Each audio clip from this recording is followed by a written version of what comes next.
بسم الله الرحمن الرحيم نحمده ونصلي ونسلم على رسوله الكريم أما بعد عن أنس بن مالك رضي الله تعالى عنه قال قال رسول الله صلى الله عليه وسلم من خزن لسانه ستر الله عورته ومن كف غضبه كف الله عنه عذابه يوم القيامة ومن اعتذر إلى الله قبل الله عذره أو كما قال عليه الصلاة والسلام.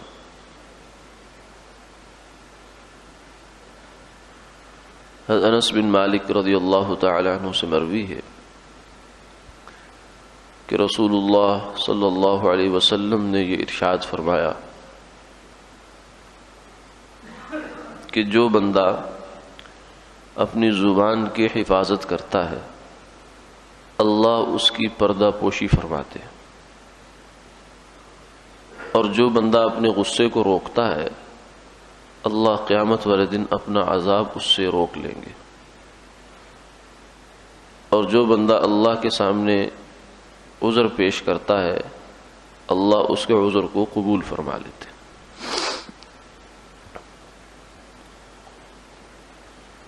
پہلی بات جو اس حدیث مبارکہ میں ارشاد فرمائی گئی اس کا تعلق ہم میں سے ہر ایک کی خواہش سے ہے، کیونکہ ہر بندہ یہ چاہتا ہے کہ اس کی جو زندگی کی کچھ ایسی باتیں ہیں یا ایسی چیزیں ہیں جو اس کے علم میں ہے یا اس کے اللہ کے علم میں ہے وہ کسی کے سامنے نہ جائے۔ ہر بندے کی ایک پرائیویسی ہے، ایک اس کی زندگی کی کچھ ایسا حصہ ہوتا ہے چاہے وہ اچھا ہے یا برا ہے جس کو وہ چھپانا چاہتا ہے، لوگوں کی نظروں میں نہیں لانا چاہتا۔ تو فرمایا اس کا ایک نسخہ یہ ہے کہ تم اپنی زبان کو قابو میں رکھو۔ یہ بڑا بلیغ جملہ ارشاد فرمایا، اس میں بہت سی باتیں آ جاتی ہیں۔ اپنی زبان کو قابو میں رکھنے کا مطلب یہ ہے کہ اپنا راز ظاہر نہ کرو، کیونکہ جب راز ایک آدمی سے نکل کر دوسرے تک پہنچا تو وہ پھیل گیا۔ اور دوسری بات اس میں یہ فرمائی کہ تم اپنی زبان کو گناہوں سے محفوظ رکھو، کسی کی غیبت نہ کرو، کسی کی چغل خوری نہ کرو، کسی کے بارے میں طعنہ زنی نہ کرو، کسی کو گالی نہ دو، یہ بھی زبان کو محفوظ رکھنا ہے۔ تو اس کے نتیجے میں اللہ تمہارے راز کی حفاظت فرمائیں گے، تمہاری عزت کی حفاظت اللہ فرمائیں گے۔ جب تم کسی دوسرے مسلمان کے عیوب پر پردہ پوشی کر رہے ہو، تمہارے سامنے کسی کا کوئی عیب آ گیا، کوئی بات آ گئی، تم اس کو چھپا گئے، اس کو ایسے پی گئے، ایسے ہضم کر گئے کہ جیسے کہ سنا ہی نہیں، کأن لم یسمع، بات سنی ان سنی کر دی، تو اللہ تعالیٰ تمہاری باتوں کی بھی تمہاری چیزوں کی بھی اللہ حفاظت فرمائیں گے۔ یہ اللہ تعالیٰ کی طرف سے وعدہ ہے زبان کی حفاظت پر۔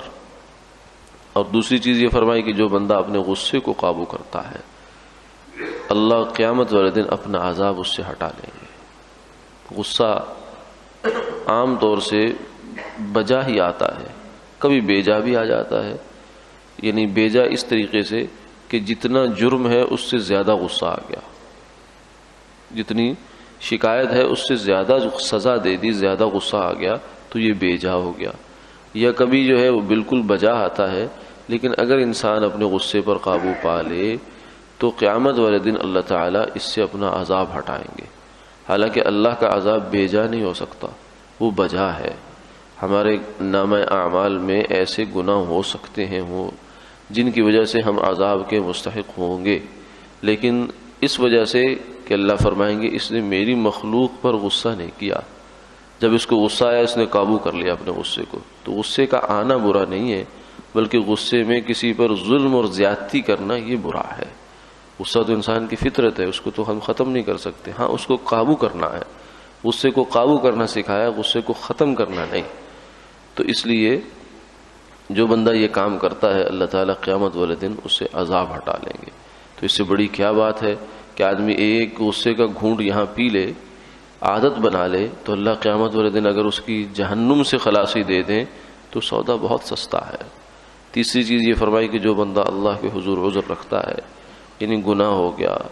غلطی ہو گئی، خطا ہو گئی، بھول چوک ہو گئی، ایک طریقہ یہ ہے کہ شیطان کی طرح انسان ڈٹ جائے، کہے کہ میں نے سجدہ نہیں کیا تو نہیں کیا، مجھے کرنا ہی نہیں چاہیے تھا۔ یہ جو جذبہ ہے، یہ جو طریقہ ہے، یہ شیطان کا ہے، ابلیس کا ہے۔ جبکہ آدم علیہ السلام سے جب خطا ہوئی ہے، خطا اجتہادی ہوئی کہ دانا کھا لیا، تو فوراً اللہ کے حضور گڑ گڑانا شروع کر دیا، ربنا ظلمنا انفسنا وان لم تغفر لنا وترحمنا لنکونن من الخاسرین۔ تو انسان تو وہ ہے جو ہی غلطی ہو جائے اس پر اڑے نہیں، اس پر اصرار نہ کرے، اس پر ڈٹے نہیں کہ میں اب غلطی مانوں گا تو میری عزت کم ہو جائے گی، یا میں غلطی مانوں گا لوگ مجھے کیا سمجھیں گے۔ نہیں، فوراً اپنی غلطی سے معافی مانگنی پڑے معافی مانگے، رجوع کرنا پڑے رجوع کرے، اور کسی سے زیادتی ہوئی ہے تو اس سے جا کے معافی مانگے کہ مجھ سے زیادتی ہوئی، میں نے آپ کو سخت بول دیا، آپ کے خلاف ایسی بات کہہ دی، آپ مجھے معاف فرما۔ تو جو بندہ معافی مانگنے کا مزاج اپنا لیتا ہے، اللہ اس کی اصلاح بھی فرماتے ہیں اور اس کو اپنے ہاں بھی اللہ معافی والا لکھ لیتے ہیں۔ اللہ تعالیٰ عمل کی